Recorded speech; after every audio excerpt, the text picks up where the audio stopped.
New introduction here. I want to get everybody's attention for what I feel will be a lucrative opportunity. It's the first ever NYSE marijuana IPO. We're making history here, and I feel this is just the first stepping stone in what is going to be the start of many IPOs on both the NASDAQ and the NYSE.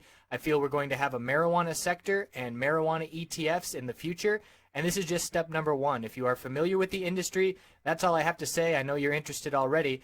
If this is new to you, this is going to be, in my opinion, the greatest financial opportunity in our lifetimes. This has never happened before. We have an established tens of billions dollar industry that the floodgates are going to open. It's becoming more and more legitimate legally, and this is just step number one. So Innovative Industrial Properties is the company. The ticker is IIPR. It is a real estate REIT that invests in medical marijuana facilities. And for this IPO, we have a new website, www.mjipo.com. I put together an hour of research video going through the filings, researching the company and the executives, and establishing a game plan, looking at some other IPOs and how they have traded. We're going to have a chat room with live Q&A during that day, Tuesday, November 22nd. And we'll also have the live webcam where I'll be showing our charts, going over, pointing out key support and resistance levels, looking at the volume that's coming in. I'm really looking forward to this opportunity. I hope you will join us.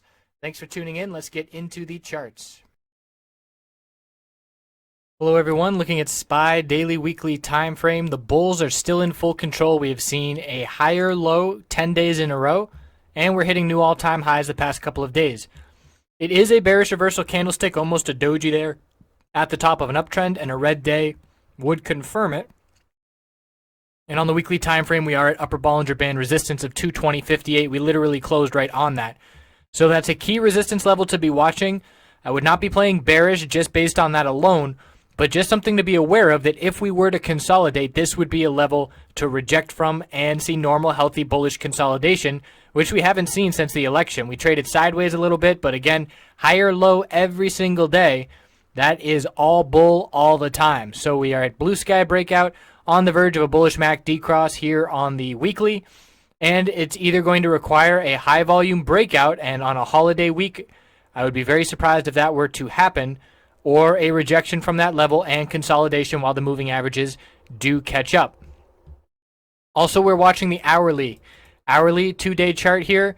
Look at the 20-period moving average pre-market yesterday, holding it twice, bullish move, and then first thing, pullback, closed right on it, bullish reversal hammer, closing right on it, and then continuation, ramp up in bull volume, and the bulls are very strong here on the hourly. So this first signs of weakness that I will be looking for is a clear loss of this 20-period hourly moving average, and then we'll be looking for consolidation once that does happen.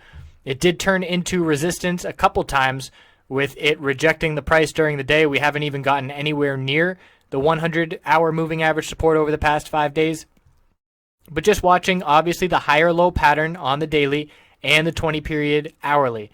So there is no sign of the bulls slowing down, but we do know what key resistances we're going to be watching tomorrow. So we'll see how the rest of the week goes. Again, 2 trading days with Thursday, the holiday.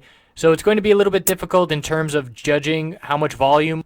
The weekly chart is going to see a decrease in volume no matter what, not only because of the lack of a day, but also because we're going to have traders taking off. So not going to get much information in terms of volume, but price action certainly still favors the bulls, and we closed at that all-time high pretty much right at the end of the day with strength, just like we saw yesterday.